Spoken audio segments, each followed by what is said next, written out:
All right, thanks everyone for coming along today. This is episode 1 of grant funding things you'll want to know in 2023, and of course, we'll be continuing it in 2024.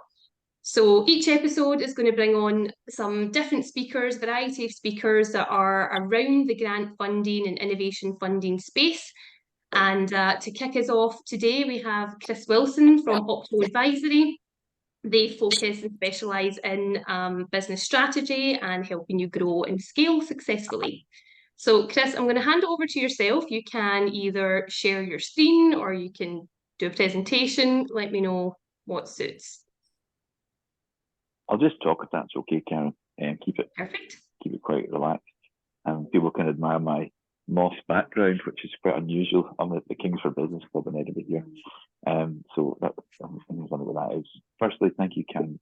Thank you very much for inviting me onto the call. It's great to be here. Karen and I met a few years back, and she helped a couple of clients with R&D tax credits, and we met recently. And I was sharing with Karen that grant funding is an amazing opportunity for organisations out there, but it can be a bit opaque if people aren't really sure where to go and how to look for it. So I was delighted that Karen's now got access to this resource, and so I thought I'd share a bit about how I think you can best go about getting grant funding.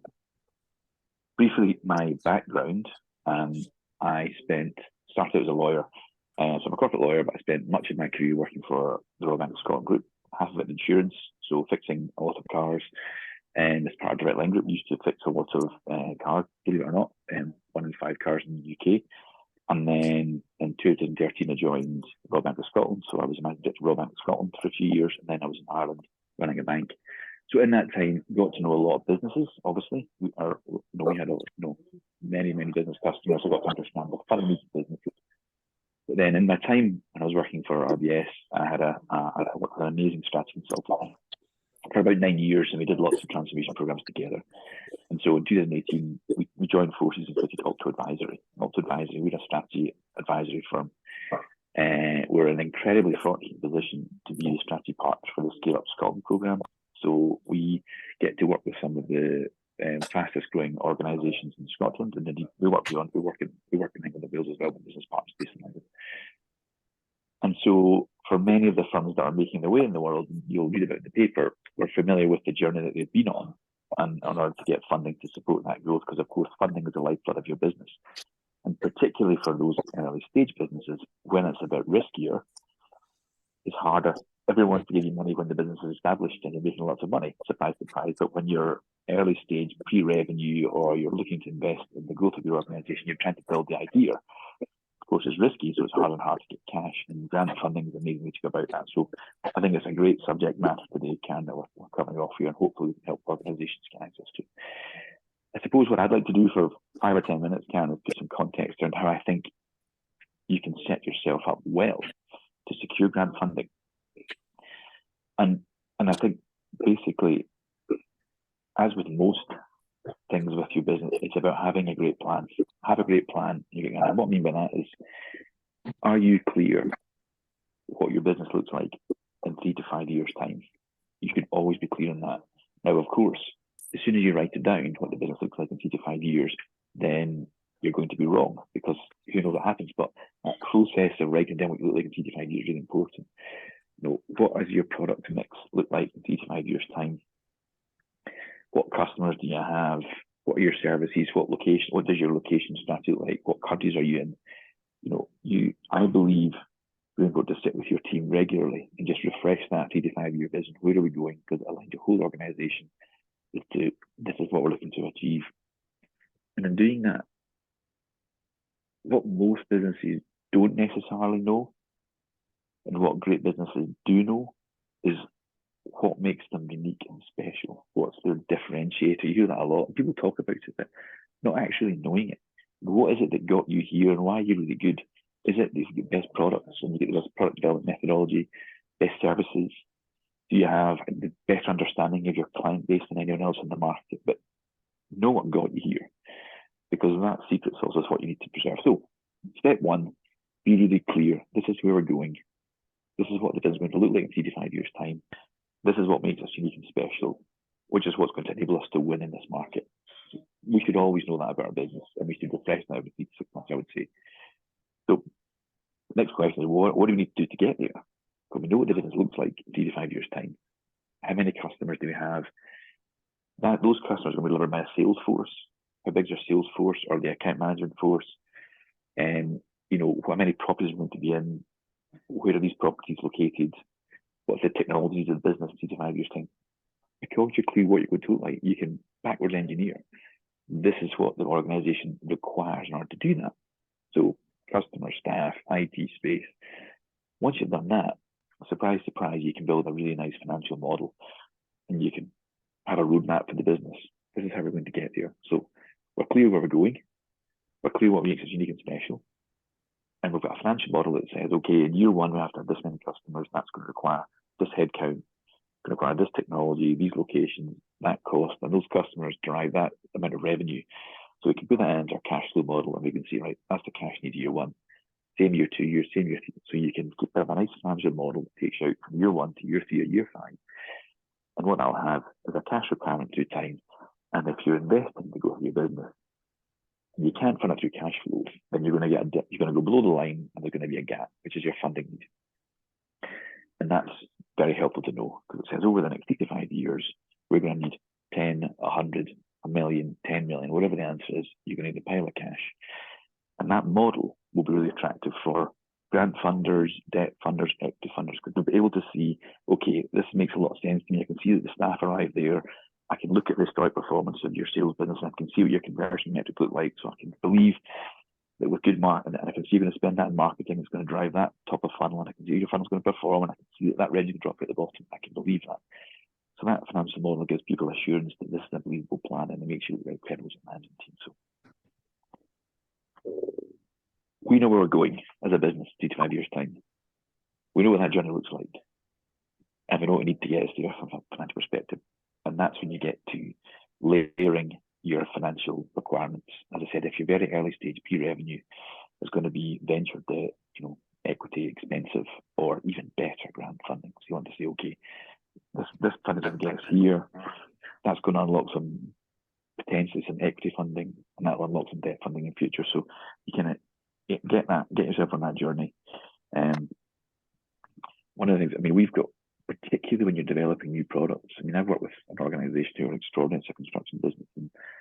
Yes, sorry to interrupt you, Chris. I was just going to say, it might be a few of the viewers are struggling to hear what you're saying. It might be worth sitting just closer to the camera, just a wee bit, so they're not missing anything, because I'm catching it all, but I'm conscious that a few are missing it. So up front and centre. Thank you. I'm on my ear pods, and I'm in an office. I was probably trying to be a bit quiet, so apologies for that. So I guess, in summary, know where you're going in the 3 to 5 years time horizon. This is where we're going. Know what's going to make you get you there. What's your defendable differentiator? What makes you unique and special? Be clear with your financial model, what that funding looks like over time, which you can evidence to any backers you're looking to get to, because there'll be a nice view of where's your cash coming from. Maybe never to go on mute. And then you can shape out, this is my funding need. I need, if I get this much grant funding. And the point I was making there is that we have an organisation we work for, a construction firm, and they have funded, I think, pretty much 100% of their R&D over 2 years through various grant funding sources, which means that they're now in the market. They're launching these amazing buildings and modular construction buildings into the market, and they've got no debt, and it's all been funded through grant funding. So they're just in a super place going for a nice clean balance sheet. So when they're going for funding now, then it means the business is in a great position. So the reason I was really keen to join the call today, Karen, is that I think startup, scale-up, established organisations are very busy, and knowing where the grant funding is a pain. We sometimes hear about it and let them know, but knowing where it's coming from, constantly scanning that horizon, well, where's the money coming from? Because we've got clients, it can pop up at short notice that there's 4 weeks to an application for some Zero Waste Scotland or Innovate UK. It'll pop up, and it's like, oh, can we fit into that? So knowing where it is, grabbing it, being ready, and if you've got this rolling view of your organisation, the plan, your funding needs, then you're probably able to throw an application together at pretty short notice, and it's probably quite a compelling application. And if you can grab some of that grant funding, then unlock the other source of funding that you need. Because if I'm a debt provider and you're looking to invest 100,000 in developing a new product, and look at your P&L and your balance sheet and go, well, this could be a bit tight. if I can see you're getting 50,000 of that through grant funding, then I'm thinking, well, that's de-risking my position a lot. As long as I'm only putting in half the money, so you're not got the burden of repaying all of that money. You're only repaying half of it, which means that the business can perhaps afford a bit better.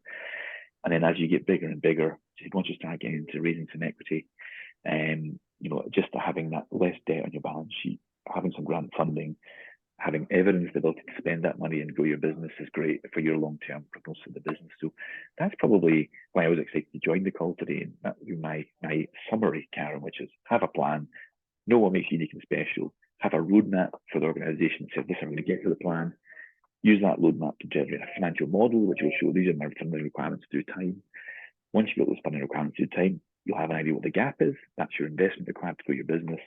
You then say, well, for that investment, what are my options for grant funding, debt funding, equity funding? And that story that you built will help you unlock both. And then finding ways to unlock the grant funding, which is what the bulk of this call should be about, is really important for organizations. So I hope people heard some of that, most of it, and that was a useful start for our conversation. Happy to take any questions throughout the course of the call. Of course, so that was excellent, Chris. I mean, really what I've picked up is that having that roadmap and having that clear vision of how you want your company to grow, albeit you might not know how to get there yet, that's a really good first step. And certainly, I mean, I'll be touching on the point you made about there being a lack of information about where to find the funds. But again, working with someone like yourself, it seems like these are top topics, top subjects that you want to put in front of your clients to say, listen, be aware of this, even if it's not someone that you're working with right now, put it in your black book, because at some point along your journey, if you want to reach year 5, you're going to need these people. Indeed. Yep, absolutely that, Cam, absolutely that. And how often do you find, I don't know, you speak to a company and they think they've got their 5-year plan sorted and it's not actually the case?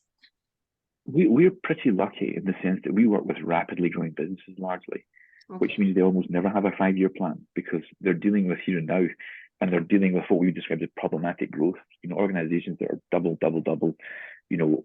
and so what we do is we help them lift their heads even for 2 hours a week. We don't go in for 3 months and do a big program. We just say, lift your head up. Okay, you're making decisions today about your business, be that grant funding, other borrowing, investments. You need to put these decisions in a framework. But we know where we're going. We often talk about journeys. Like we know we're going to London as our destination. We're not quite sure how we're going to get there, but we're heading south. Just as long as you're heading south, you're on the right path, and you might be on the bus to Newcastle because that's what you can afford just now. And you get to Newcastle, you might go, do you know what, actually, we're going to jump on a train because the funding's looking a bit better. We're going to get there a bit quicker. And then it's like, well, actually, London's looking a bit shabby right now, so we might stop off in Birmingham, and we might, so just allow all these daily decisions should be oriented around where you're getting to. And that's something which people don't often have. And that aligned with your differentiator are the two things that we find most unlock potential in clients. Here's your vision, and here's where we compete. Very few organizations choose how they'll compete. They want to have the best client experience, the best products, best and be the most efficient. And nobody can be able to see those things. It's like trying to be Usain Bolt, Jessica Ennis, and Mo Farah at the same time. You can't be those 3 things at once. You have to be good enough at them all. Pick one. So know where you're going, know how you're going to differentiate, and then very few companies have that. The ones that we end up working with will have it, and they generally smash it after that. Perfect. And have the money to get you there, it seems, is a helpful tip. Indeed. Okay, perfect, Chris. Well, that's really, really helpful. I'm going to pop onto a presentation that I've created. So let me just figure out here how to share the screen. And I will touch upon a wee bit on the funding avenues and just things to be aware of in that space also. So 2 wee tips.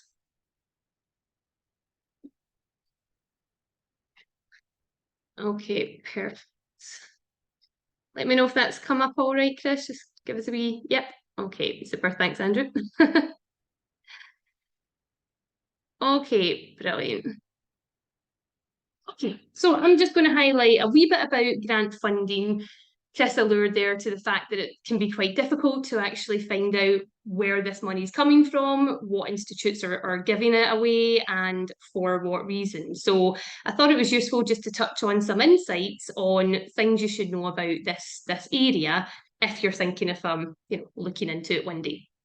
So I'll explain a wee bit about who I am, and then I'll touch up on a couple of things that you will be happy to hear about. So first of all, who am I? Because I know there's a number of people on this call that I'm not familiar with. My name's Karen McFadden, and I swear I'm one of the good ones, so please don't leave. I've been in the innovation funding space for about 5 years now. So my job, my objective is to simply educate companies about tax incentives, funding initiatives that exist so that together we can figure out, do you have an opportunity to make a claim? And if you do, I put you in touch with my partners behind the scenes.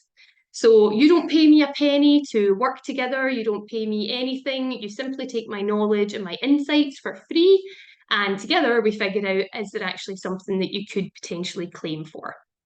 Now, about 5 months ago, I actually set up my own brand called Innovation Insights. And essentially what I've done there is I realised in the marketplace, there's not really many videos that help companies understand these topics. So I've done exactly that. I've started making videos around these subjects, simply just to help you understand the complexities a wee bit more and sort of help you understand the behind the scenes as well, stuff that perhaps specialists won't tell you up front.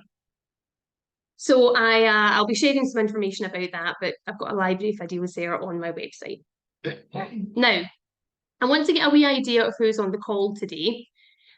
So could you perhaps type yes into the comments box if you are either making R&D tax claims or you've got clients that make tax claims. So if there's some accountants on the call, be great.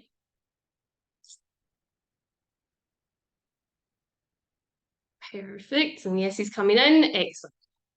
Okay. So what I want to know now is the partners that you're using to do your R&D claims. Are they educating you about funding initiatives that exist through grants? Are they putting up webinars? Are they sending out content? Are they sending you links? When you have your consultation together, are they talking about these areas that could be applicable? If they are, type they do. In fact, some of these are ahead of the game. You've typed no. All self-searched. Yep, yes, and it's you. Thanks, Chris. Okay, so this is not surprising to me. And unfortunately, in my line of work, I mean, my job is to basically put you in touch with funding experts. So companies that are wanting to help you maximize both your R&D opportunity as well as your funding. Because unfortunately, if you're working with someone that is just going to focus on R&D, then I hate to say it, but you're missing out on hundreds of thousands of pounds that could be put towards your future innovations. So I'm going to put up on the screen here a few pots that exist. Now, this is 4 that I've chosen out of 50, okay, and it's really just to give you an idea of what's around. But I'm going to quickly give you an overview, and then I'll talk about why I'm highlighting these. So up the top there, we've got, well, to the left, you've got Innovate UK, so big funding institute, and this is for Scotland-only manufacturers focused in the biotechnology industry. Then underneath, you've got the digital mental health focus. So this is Innovate UK putting money towards companies that are actively coming up with technologies and solutions using extended reality to solve the mental health crisis that we have. Then up at the top right, you've got a pot from the Military of Defence. So they are throwing money towards companies that are actively putting money towards technologies and solutions that will improve the defence and the security of the UK. And then the one at the very bottom, the NIHR I4I programme have teamed up with the Office of Life Sciences. That's quite a mouthful. And they are putting money towards focusing on technologies that are basically catching cancer earlier. All right. Now, you might look at these 4 pots and say, well, do you know what? They're nothing to do with me. I'm never going to get involved in any of that, and that's fine. But my point is that I'm highlighting these to you. And if you're not following funding specialists, if you're not following our LinkedIn pages, coming along to these webinars, following our websites, if you're not following newsletters that highlight these funding areas, then what's going to happen is the perfect pot is going to come along for you. You're going to have no idea about it. And unfortunately, you're going to miss out on hundreds of thousands of pounds of opportunity. all right? So this is something that I'm not going to go into any further on this screen, but it's really just to plant that seed to tell you there are funding specialists out there that would love to work with you, that will keep you posted on these pots, these opportunities. Now, I'm going to put up the 6 things to know here, and this is just in my line of work, the things that I've come across the most that perhaps don't get talked about enough. So the first one is get yourself connected and get prepared. If you're doing R&D, then grant funding just goes hand in hand with that, all right? You should be getting yourself comfortable with this subject. But unfortunately, the more talks that I go to, the more organisations that I go along to, the same problem comes up. We don't know where to find this information. Well, funding specialists is where you find it, okay? Grant experts, tax experts. These companies should have partners in place, or they should have internal partners, internal departments that focus on this topic, because the more you can get familiar with this subject, the more you'll start to learn how much you're going to pay for it, which avenue you're going to take in terms of doing it yourself or not, how much time is involved. And the more that you can become aware of these things, by the time the perfect funds comes along, you're going to be ready to hit the ground running and you won't miss another opportunity. Now, the second thing to note is that grant funds and R&D, as much as they go hand in hand, they do have some fundamental differences. Obviously, one of them is about applying and competing for the money that you put towards your R&D, and the other one is you spend the money and then you reclaim your benefit. But this moves me nicely on to number 3, which is how would you actually understand the difference? And really, I would say if you're thinking of going for a grant, you want to ask yourself 3 questions. First of all, is what I'm doing truly new, disruptive, and innovative to the industry? All right. Is it Google proof? Is it something that is truly miraculous in your space? Because this is taxpayers' money that you're competing for, right? And the second question is it addressing a need or a gap in the market that isn't already being addressed? Now, this is really important because this goes back to the first point on it needs to be kind of Google proof. Essentially, if you tell me your idea and I type it into Google and 10 other solutions come up, but yours is just a wee bit less expensive, or yours, I don't know, you give a charitable donation for every product purchase, that's not going to cut it when it comes to grant funding, because your assessor is going to read your report and say, well, hold on, didn't you realise that this company is doing something similar? And that company, they've kind of plugged that gap, relatively well enough. So you want to make sure that it's something not already being addressed, or at least not being addressed to the extent that you're putting it out there. Because the third question is, am I going to make money from it? Are people actually going to buy this? Is what you're doing so good that your consumers are going to leave the competition to buy from you because it's so stupendously amazing what you've put out there, right? If you can answer yes to those questions, that's the kind of stuff that grant funders will be interested to fund, because they're looking at your solutions and they're saying, right, well, they're not just copying something that's already out there, they are plugging a gap, and this seems like something that the world needs. So that's something that you want to bear in mind. Now, the fourth thing to kind of know up front is, how are you actually going to go about writing your application? Are you going to do it entirely yourself? Or are you going to pay for a funding expert to do it for you? Now, there's pros and cons to both of these. And again, it's just about getting comfortable with both of these sides, because you may be completely competent. You may have a resources team that you can use, that you can put towards doing this yourself. Or you might, on the other hand, say, do you know what, as much as I think I could do it, I'd rather just pay the money and give myself the best chance. So again, just get to know these 2 areas. The fifth one is the types of funding pots that are big focuses. So it's going to be really helpful for you to understand what the UK economy problems are, what the UK government is trying to improve. Because if you're doing anything to do with reducing obesity, improving mental health, reducing carbon footprint, green energy, net zero, all of these goals are things that the UK are wanting to push, and they want companies to develop products that will solve these problems. So if you start to become aware of where these big problems are, then perhaps you can tweak your R&D projects to then give yourself a better chance of winning some money. right? And again, you're only going to know that by starting to follow and get connected to the experts. And the sixth one is the costs involved. Now, this is what I meant by I talk about things that specialists probably don't want you to know about, and costs is a big thing. The reason I talk openly about it is because it just sort of helps give you a guideline on, is this something that we can look at incorporating into our timeline, or is it not? Do we need to do it ourselves?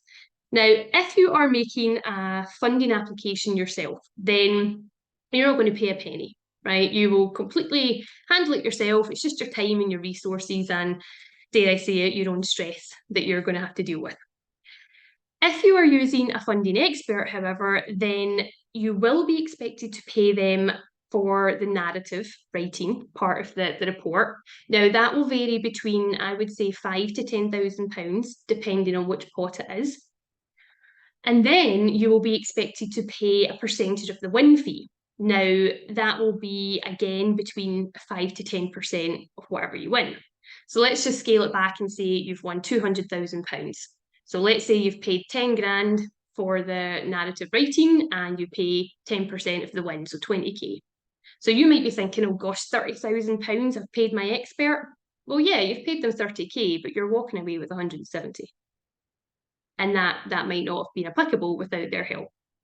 So you just need to be aware that there are costs involved in using experts, but again, personally, I'm more of the court kind of person. You can defend yourself in court if you want. You can read all the books you like, but would you rather have someone that's dedicated their career to defending you? Yeah, personally, I prefer that. But again, this is just to give you insights and some knowledge. Now, I'm going to finish on the top 5 mistakes that people make. Now, this slide is, I promise it's not to deter you from doing it yourself. It's more to give you an understanding of the mistakes that I see people make. This is where they've possibly tried to do it themselves and then they've been rejected, and then they come to the likes of ourselves and they say, like, we need some help for round 2. The first thing is assuming that your assessor will simply get your idea. So this is where you assume that your assessor is an expert in your space. So when you put your pitch to them, you're using language and jargon that you assume they're going to know and recognise. And unfortunately, that doesn't always work. It's very similar to when you're doing an R&D claim. Your specialist has to write your report as robust and clear as possible, because you might be in the food and drink industry, but the assessor at HMRC might be used to doing engineering claims. So you really want to make sure that your jargon and your wording is correct. The second one is not having a professional detachment. Now, you might have been working on this project, this innovation for 10 years, right? And you finally, the perfect fund has come along, it's answering all your questions, and you go, this is the one for us. Because it's your baby, it's very difficult for you to separate yourself from a personal perspective and write your pitch from an objective point of view, which is where a specialist comes in handy. Okay, so again, see that quite often. The third one is not checking that your idea was Google proof in the first place. So again, this is where you haven't done a thorough enough check at the beginning. And unfortunately, you've spent all that time and effort and resource writing up your report. You then get rejected simply for your assessor to say, this is already being done. Okay, so again, a specialist's objective is to win you funding. Okay, they're not just going to string you along just to get a few £1,000 out you to write an application. No, they want to win that pot. Okay, so they will be able to tell you at the beginning, listen, your idea has meat on the bone or it doesn't. Now, the fourth one is not understanding how you can actually spend the money once you've won it. So again, there's definitely areas where if you're not an expert at this or you're not experienced, you might think, oh, okay, well, that £200,000, I'm going to put 150 of it to a subcontractor to do. Well, that won't be allowed. And you need to know these things before you get yourself tangled up in a big old mess. And the fifth one is choosing the wrong pot to begin with. So again, working with an expert, I've seen perhaps, let's just hypothetically say you have developed a chocolate bar that for every bite you burn 10 calories, right? Please, Lord, someone on this call develop that, because I'll be a big ambassador. But yeah, let's say you've developed something so stupendously wonderful in the food space, and you think, oh my goodness, this is great. I'm really reducing the obesity pandemic. We're doing brilliant with this product. You might see that the Better Food for All fund is coming up, and you want to apply for it. But actually, that's a really competitive pot, and it may be that your expert might say, listen, see, when we scale this back, we actually realised that perhaps it's a science fund that you should be going for, because it's all about the science and the ingredients, or the science and the chemicals that you're using that have actually made that chocolate bar perform the way it's supposed to. So all of a sudden, by tweaking the pitch, you can actually apply for a less competitive pot, and you might even get more. So these are just, a few things that I've come across. And again, like I said, it's not to deter you, it's literally just to give you an idea of pitfalls that you could possibly fall into. Now I'm going to summarise there, a couple minutes left. Essentially, 15 minutes is not enough time to talk about grant funding, but the purpose of today was really just to give you some snippets of insights. It's really just to get you thinking, well, am I actually getting the best value from the ways that I'm working now and the companies I'm working with?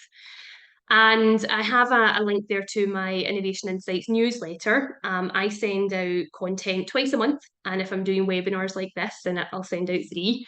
And of course, one of my focuses moving forward is any funding pots that become available that my partners make me aware of, I'm sharing that as well. So the biggest thing I could leave you with today is just start following the right people, start getting comfortable with this topic, and obviously any follows on my YouTube page are very welcome. I put my videos up there, and yeah, I'm going to be around for questions also. And moving forward, these episodes will continue. So if there's any particular topics that you'd like to learn about when it comes to grant funding, any particular areas, please just let me know, and I can either do it myself or bring on a speaker in that field. I'll stop sharing now. So I'm very impressed, by the way, that I am keeping time, because I did not when I was practicing this. Next up is Will Jones from Rocking Horse Group. He is going to explain a wee bit about, you've probably heard advanced funding when it comes to grants and R&D. So I'm going to pass you on to Will, and he will explain what that process is all about and how you can get your hands on it.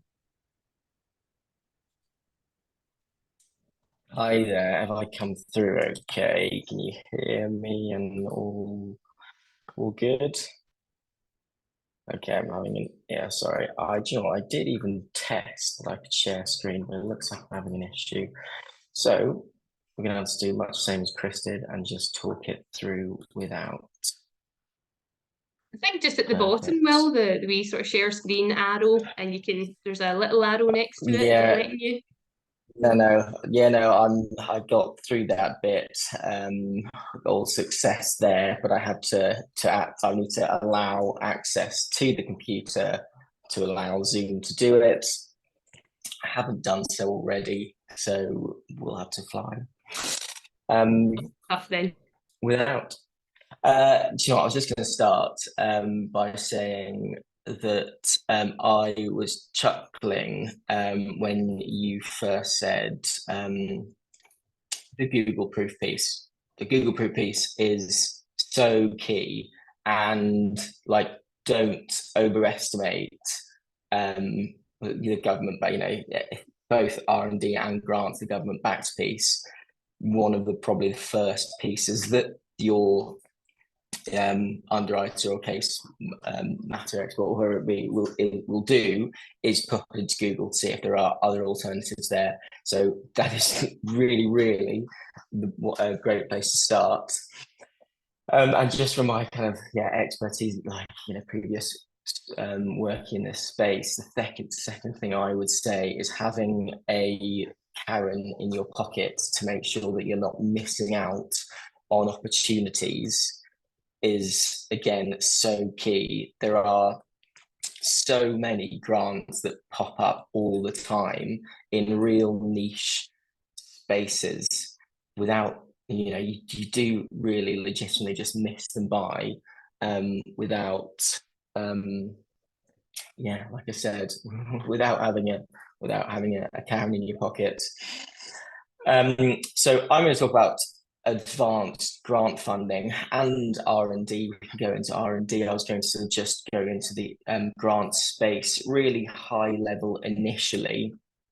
But before I sort of dive into that, why I'm talking about today and why a company like Rocking Horse exists is, with Chris's analogy, when you're really early stage and you're trying to visualize how you can get to London when you start to look at the sort of debt lending landscape, there's really not many options until you get to at least 1 year trading, and ideally 2 years trading is the kind of key marker that you can actually start to look at debt funding. Really, prior to that, there are really very few options out there. Grant funding and R&D is absolutely key to sort of getting yourself up and running in the first instance, on like the analogy, when you're just hopping on the bus to get yourself down to Newcastle. They're really the key vehicles, figuratively and literally, to do so. The other option is obviously people immediately jump to is looking at the equity space. The only issue with looking at the equity space too early is you give away too much, and typically too cheaply. And the other thing is you start losing part of the wheel. You don't have full steer of the steering wheel. And I've been part of a vehicle where that has very much happened. And you see, that slight loss of control, which is probably pretty painful if you're wanting to steer in the direction you're trying to go. So utilizing, not jumping to the equity space too early, and utilizing the grant funding, R&D funding, and potentially the debt funding to get yourself down to Newcastle is definitely the first thing to look for. Okay, so actually into what Rocking Horse is actually doing. So like I said, I used to work in just a general debt general broker platform. The issue is, like I said, is earlier stage companies don't really have many options to get their business up and running. What Rocking Horse is doing is the first real asset or invoice or something you can lend against is either a grant fund or an R&D fund or an R&D reclaim that you are yet to receive. What Rocking Horse is doing is using the grant or the R&D reclaim as an invoice or as an asset to secure against, to advance those funds so you can start getting your project or whatever you're working towards off the ground now, rather than needing to wait for the funds. So a quick overview on the R&D side of things. What we will do is, in short, once your R&D advisor or whoever you're working with to pull your R&D work together, once they can basically give us comfort as to what that number is looking like, what you're getting in a cash reclaim, we can start to advance those funds against that reclaim. I'll leave that there, but please do at the end ask me if you would like any more sort of insight into the R&D space, because I was going to just really go into the grant piece a little bit more. So on the grant side, we can come in and help at two key markers. Either you've actually fully won the grant and you've got the grant offer letter in front of you, and we can say, okay, you've got the funds, but typically grant funding is paid in arrears. So you win the grant, great, but you need to get the project up and running for the first couple of quarters, because you don't get the first lump sum until after the first quarter. So we can give you the first 2 quarters of funding up front, and then you repay us on a quarterly basis moving forwards. So we'll give you the first 2 quarters up front, And then at each quarter, you pay us back a little bit, and we typically will then keep rolling over the funds for the length of the project, of the grant project that you're looking to work towards. And like I said, the key bit there is you don't get the grant funding until the end of Q1. So where are you getting the funds to actually get the project up and running? Just to go into a little bit more detail on that, how we actually sort of work out what sort of percentage you can get. So what we are just lending against the government-backed chunk of funds. So typically there's a total project cost, which is 100, and let's pick like an Innovate UK is typically something like 70% back. So you've got to find 30. We will just lend against the 70%.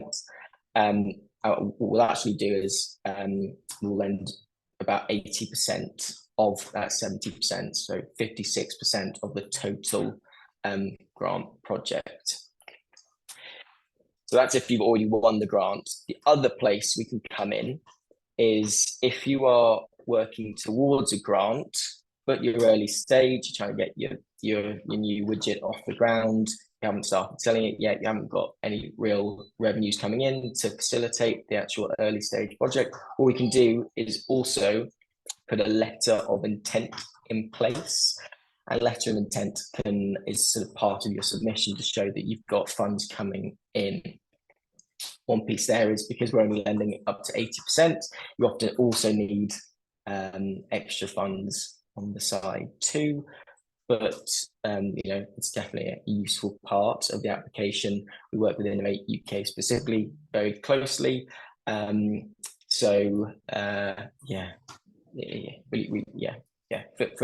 free to come talk to us about putting a letter of intent in place if you are looking at any grant projects.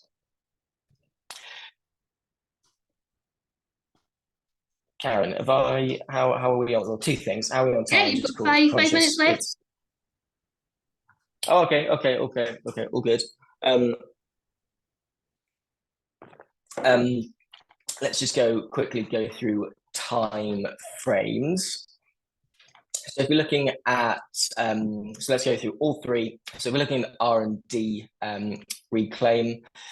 Timeframes in terms of when you want to come and speak to us, typically kind of 3 months prior to your year end. Typically, it's kind of similar kind of space that you are talking to your R&D advisor, and it's the stage where they are getting more comfortable about giving us a letter of comfort so that we know what the number is actually going to be that we can lend against. So that's quite key, because we don't feel like you need to wait until you've actually got everything submitted. We can start to lend against it before that point. On the grant itself, so when you're, typically a couple of months prior to actual project start date, you come to us, we can get things starting to put in place. If you have left it a little later, typically 5 to 7 working days is how quickly we can turn. Once we've got all the sort of the documentation in place, that's kind of how quickly we can turn things around to actually getting funds in place. If you're looking at just a letter of intent, that's kind of a higher level it's a quicker process in terms of doing DD.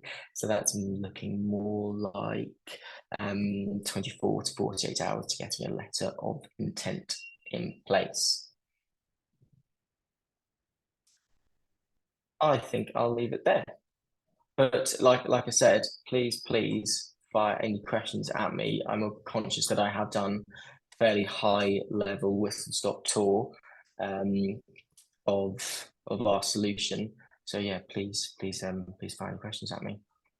Super, thank you, Will. So naturally, obviously working together and having, passed some contacts over, would you say that it's imperative for the R&D specialist to just involve you whilst they're doing the claim for the client, or even just explain to their client, look, here's a contact that might be worth speaking to? Is that the sort of time that you would prefer to be brought in? I guess the earlier the better from my underwriter's perspective. The sooner we can start to get comfortable with that, R&D is present and that, we're ticking the right boxes. The sooner the better there. And also, I guess the key bit is how urgent the client is in terms of needing the funds. It's that again. So that again, probably the earlier the better there. So as soon as the R&D specialist can say, "Yep, ticks all the boxes. The number is X, and the CT600 submission. So when all the documentation is going to be submitted by, it's going to be X. We can lend on day one. So yeah. To answer question, the earlier the better. And see, from your perspective, you live and breathe this topic, you discuss it every day. Do you find that end users are aware of this enough? Do you find that, companies that make R&D claims are even aware that your service is out there? Or do you think it's not, it could be pushed more, it could be discussed more? Not at all. It's a difficult one because from the perspective of the R&D advisor, they're typically very specialist in doing the R&D work itself and not too worried about the end user, the end client's cash flow or their cash flow forecast.